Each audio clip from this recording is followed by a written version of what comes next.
সময়টা মোটেও ভালো যাচ্ছে না ভারতীয় প্রধানমন্ত্রী নরেন্দ্র মোদীর। একদিকে অর্থনৈতিক সংকট, অন্যদিকে রাজনৈতিক অস্থিরতা ও বহির্বিশ্বের চাপ। কিন্তু বিগত এক দশকে ভারতকে দৌড় প্রতাপের শাসন করেছেন নরেন্দ্র মোদী। এতটাই প্রতাপের সাথে শাসন করেছেন যে তার সামনে বিরোধী দল থেকে শুরু করে যে কোনো শক্তি টিকে থাকা দায় হয়ে পড়েছিল। কংগ্রেসের মতো ঐতিহ্যবাহী এবং দীর্ঘ সময় ক্ষমতায় থাকা প্রাচীন দলকে কোনো রকমে নাক ভাসিয়ে টিকে থাকতে হয়েছিল। হামলা, মামলা, গ্রেফতার থেকে শুরু করে নানা অপবাদে দলটিকে অস্থির করে তুলেছিল মোদী সরকার। 2014 সালে নরেন্দ্র মোদী বিপুল জনপ্রিয়তা নিয়ে ক্ষমতায় এসেছিলেন।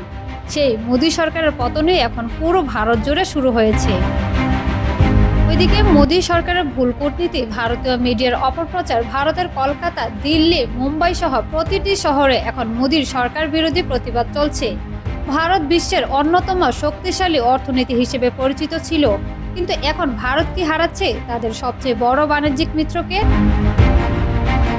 ভারতের দ্বিতীয় রপ্তানিকারক দেশ হিসেবে বাংলাদেশ থেকে ভারতের সর্বোচ্চ রেমিটেন্স আসে, যার পরিমাণ 16 বিলিয়ন বা 1600 কোটি ডলার, যা ভারতের গড় আয়ের একটা বড় অংশ। সবার মনেই একটা প্রশ্ন, কি বা চলছে ভারতের রাজনীতিতে, আর কেনই বা ভারতের জনগণ সরব হয়ে উঠেছে মোদী সরকারের বিরুদ্ধে? ভারতের ব্যবসায়ী, কৃষক, সর্বস্তরের জনগণ মোদী সরকারের পতন চাইছে। তার কারণও বা কি? ভারতের সর্বস্তরে এখন একটি কথা শোনা যাচ্ছে, মোদী হটাও, দেশ বাঁচাও। বাংলাদেশের সাবেক প্রধানমন্ত্রী শেখ হাসিনা ভারতে পালিয়ে যাওয়ার পর থেকেই বাংলাদেশের সঙ্গে ভারতের সম্পর্কের অবনতি। দুই দেশের মিত্রতা ধীরে ধীরে শত্রুতায় পরিণত হতে চলেছে। মোদী সরকারের অসংলগ্ন কূটনীতি এবং বাংলাদেশি বিরোধী প্রচারণার কারণে বাংলাদেশের জনগণ এখন ভারতীয় পণ্য বয়কটের আহ্বান জানাচ্ছে সামাজিক যোগাযোগ মাধ্যমে।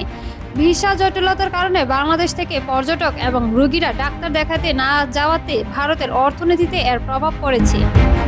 ভারতীয় অনেক শিল্পই গড়ে উঠেছিল বাংলাদেশি পর্যটকদের কেন্দ্র করেই।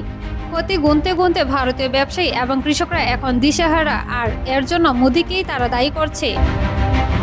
ভারতের সর্বস্তরের জনগণও বলছে, গণতন্ত্র এবং মানবিকতা রক্ষা করতে চাইলে মোদীর সরকারের পতন ভারতের জন্য এখন অত্যাবশ্যক হয়ে দাঁড়িয়েছে।